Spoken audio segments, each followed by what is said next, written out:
In this lesson, we'll take a look at creating a landscape sketch using line and wash.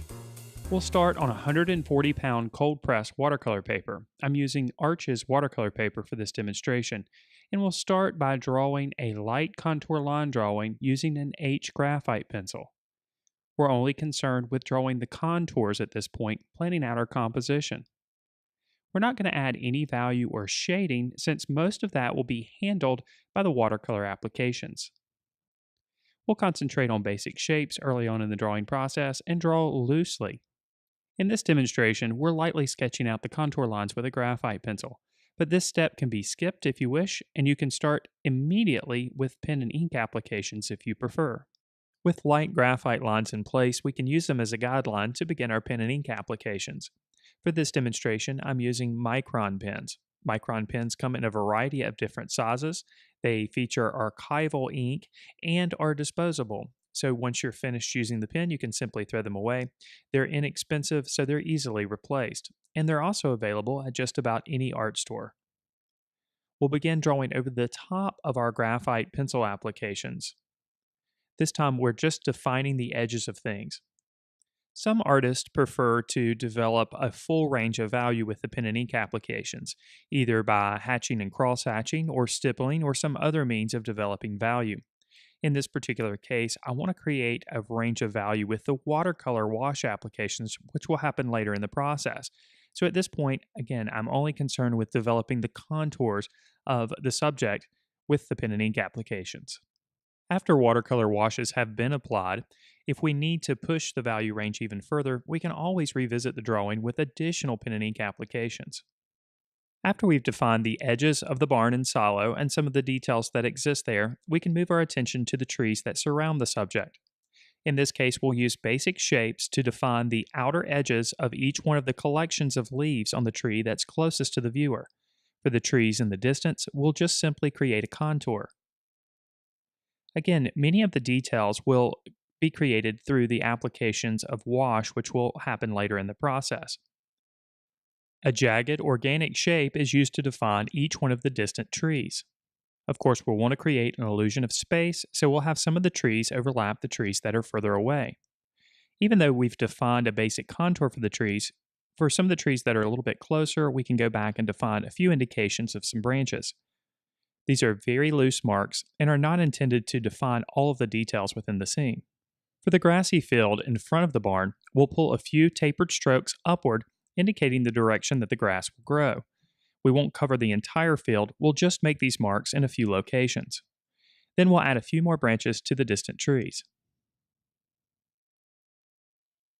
Once our initial pen and ink applications are in place, we can use a kneaded eraser to lightly lift up the graphite that remains.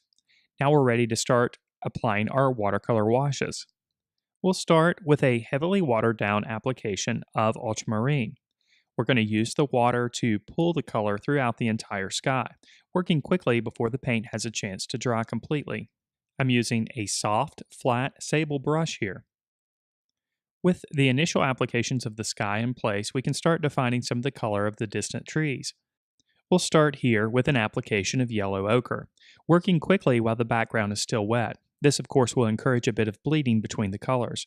We'll also use a bit of cadmium red pale hue, sap green, and continually apply bits of different colors over the top while the sections are still wet. Of course, one of the appeals to using this combination of media, the pen and ink and the watercolor, is the fact that the watercolor applications can be very loose, while the pen and ink applications can be very precise. We'll continue strengthening the color, increasing the intensity, again encouraging bleeding between different colors. We'll continue making applications down into the field in front of the barn. In this case, a mixture of yellow ochre and just a touch of sap green is used here. Of course, we want to create variety in this section as well, so different concentrations of the sap green and the yellow ochre are used. We'll begin developing some of the initial colors that exist on the roof of the barn. In this case, a mixture of ultramarine and burnt umber is used to produce a light gray. This color is lightly washed on, allowing a few specks of the white of the paper to show through. We'll also apply this color to the roof of the silo as well. Now we'll develop some of the leaves on the tree that's closest to the viewer. In this case, this area will eventually be dark green. We'll start initially with an application of sap green and a touch of yellow ochre over the top while the sections are still wet. The barn in this scene is a weathered red. We'll start with a light wash of cadmium red pale hue. We'll pull the strokes following the contours of the slats of the barn, pulling strokes downward. We'll apply this color to both sides of the visible parts of the barn. We'll begin creating some of the applications that exist on the trunk of the tree that's closest to the viewer. Here again, we'll use our mixture of burnt umber and ultramarine.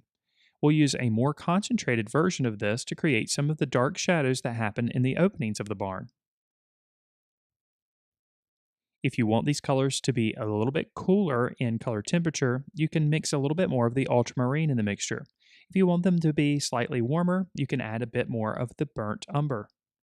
We'll use this color to darken up some of the values underneath the overhang of the roof of the barn and along the back side of the silo where we have quite a bit of shadow. We'll also use it underneath the overhang of the roof of the silo.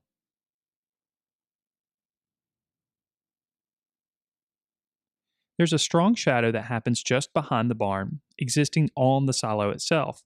Here again, we'll use this mixture to create the initial shape for this shadow. This initial application is not quite strong enough or dark enough, so we'll allow it to dry before addressing it further. We'll use this shadowed color to create a bit of cast shadow on the grassy field in front of the barn before addressing the overhang again with another application. The light source in this scene is originating from the left side of the picture plane. This means that the right side of the barn and the right side of the silo will have darker areas of value. It also means that the shadowed areas will exist primarily on the lower portions of the trees in the distant tree line and behind to the right of all of the objects within the scene. So we'll go back and begin darkening some of the values underneath the tree line and on the right side of the trees. We'll do this by using our mixture of burnt umber and ultramarine. For the colors that are a bit warmer, like the yellow ochre and the reds, we'll use a bit more of the burnt umber in the mixture. For the colors that are a bit cooler, like the greens, we'll use a bit more of the ultramarine in the mixture. We can also apply additional applications of the original colors just with a bit more intensity, meaning that we'll use a little bit less water when we apply them. Doing this also darkens the value since it covers up more of the white of the paper. We'll also add a few locations of darker greens in the field in front of the barn. To create this color, we've mixed a bit of sap green, yellow ochre, and a touch of burnt umber as well. We'll create a bit of variety by adding another version of the color, this time just a little bit more concentrated with yellow ochre. Then we can revisit the barn and start intensifying some of the reds that exist there. We'll start on the side that's closest to the light source. Again, applying a bit of the cadmium red pale hue, this time mixed with a touch of alizarin crimson. Here again, we'll pull the strokes downward following the cross contours of the slats. We'll also go over the top of the side of the barn that's in shadow as well, allowing our applications to be a bit more concentrated near the top underneath the overhang of the roof. We'll do the same on the top portion of the barn as well. As we continue the process of intensifying the colors and broadening the value, we may notice that we need to go back and make a few of the values a bit darker. This is especially true in the areas of shadow. We'll also add a bit of burnt sienna to the top of the roof and the silo behind the barn. This color will add a more weathered look and make for a more natural appearance.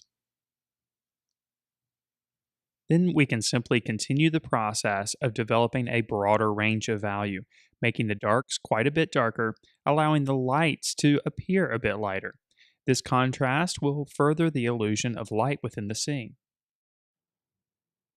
We'll simply continue this process of making the shadows a bit more intensified with additional applications of our mixture of burnt umber and ultramarine. We'll do this on the trees that are closest to the viewer, and we'll add just a bit of shadow underneath them as well. We won't ignore some of the subtle shadows that happen in parts of the barn either, adding in additional applications of darker value here as well.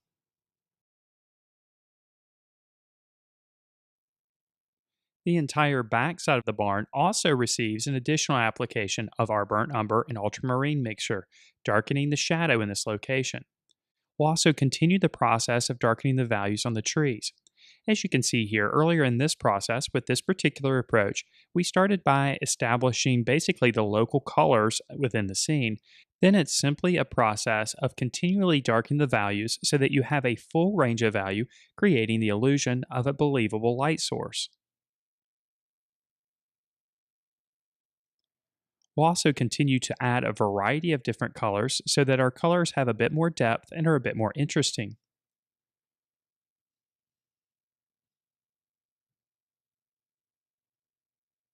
We'll darken up some of the greens that exist on the tree that's closest to the viewer. Typically, the contrast in value will be stronger for objects that are closer to the viewer. This is why the greens need to be quite a bit darker in this location. We'll also intensify the colors on the barn one last time with an additional wash of our mixture of cadmium red, pale hue, and alizarin crimson. Once this wash has been added, we see that we need to darken the shadow behind the barn on the silo a bit further. We'll also add a bit more yellow ochre with our sap green and put a light wash over the top of the entire field in the foreground. This makes the green here feel a bit more natural. And once our watercolor applications have dried completely, we can revisit the sketch with additional applications of pen and ink.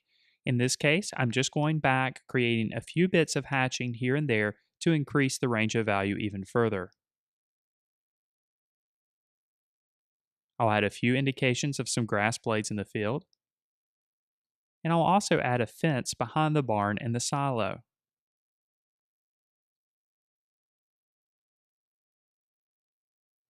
A few additional branches are added to the tree that's closest to the viewer, and now our line and wash landscape sketch is complete. If you enjoyed this video, then I encourage you to subscribe to the channel.